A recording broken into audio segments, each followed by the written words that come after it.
i-share ko naman sa inyo kung paano i-repair o gawin ang rice cooker na walang power. Wala siyang power indicator, ibig sabihin hindi gumagana, hindi iinit. So ganito lang yung gagawin natin, step by step tayo. Yan, mayroon tayong tanggap dito na rice cooker, yung malaking rice cooker ginagamit sa mga kainan. Bigla na lang daw itong hindi gumana.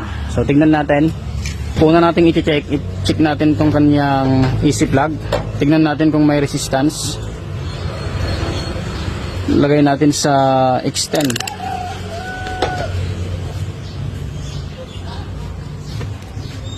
Itong line 1, line 2. Ayan.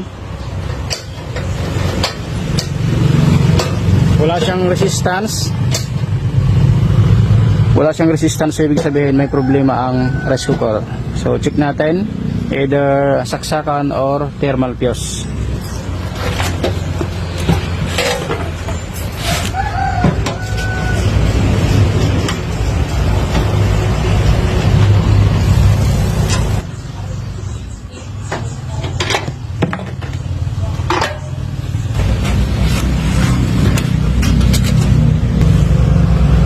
Nabuksan na natin.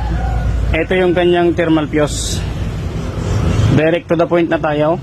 Tignan natin kung mayroong continuity itong kanyang thermal fuse. Pagdikitin natin yung fuse plug.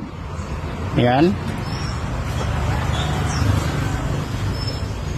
Ayan. Open ang kanyang thermal fuse. Walang reading, walang continuity. So ibig sabihin, sira ang kanyang thermal fuse. Baklasin natin to.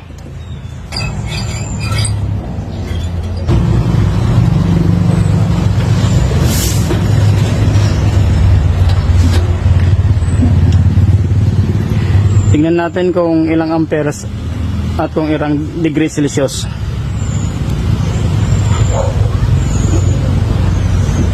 Ayan, pang 250 volts, 20 amperes, and 216 degrees Celsius.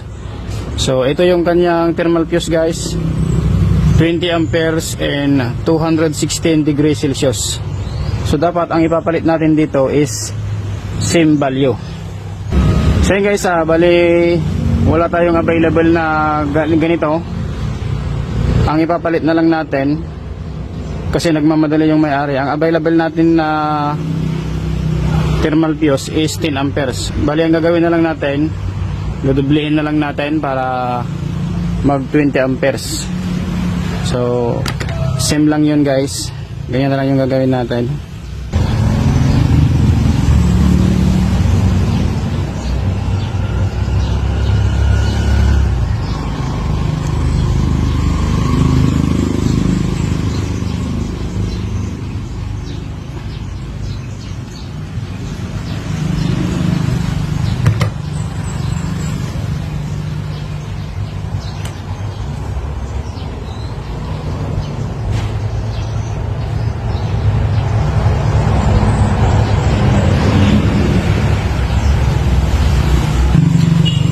Ganito lang yung ginawa ko kasi bawal hinangin to. Pag hininang natin to, baka maghihiwalay. Ito na, ikabit na natin to. Itong thermal fuse, kahit baliktaran yan, wala namang polarity, no? So ganyan.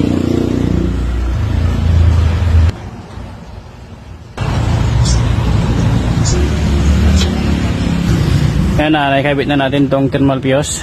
Tignan natin ngayon kung mayroon ng resistance itong kanyang line 1, line 2. Ayan, mayroon na. Ito naman kanyang AC plug.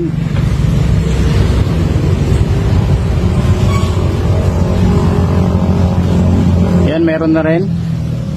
Kailangan na rin natin itong palitan kasi ayan, nag-overheat na, nainitan. Ayan. So naglulos. Ito yung isang dahilan kung bakit nasisira ang thermal fuse. Ito itong kanyang saksakan minsan nag-i-spark yan. So ito yung isang dahilan kung bakit nasisira yung thermal fuse. Check din natin itong kanyang AC plug.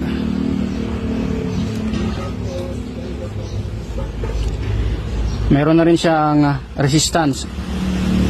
At saka itong kanyang AC plug guys, no, naglulus na rin, so kailangan na rin palitan. Minsan nag-i-spark, nag-high ampere, no? Palitan na rin natin to. Sarado na natin.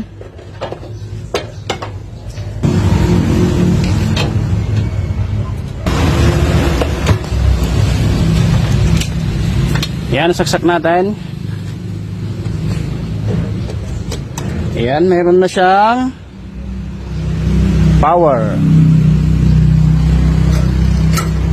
Tignan natin kung iinit.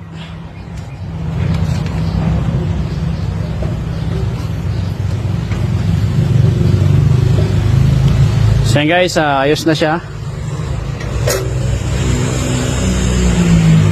So yun lang yung naging problema, yung kanyang thermal fuse na 20 amperes. Like and share. Try naman nating may tubig.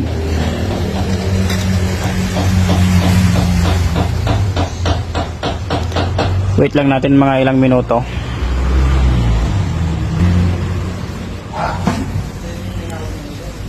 Yan, mainit na siya. So, goods na siya.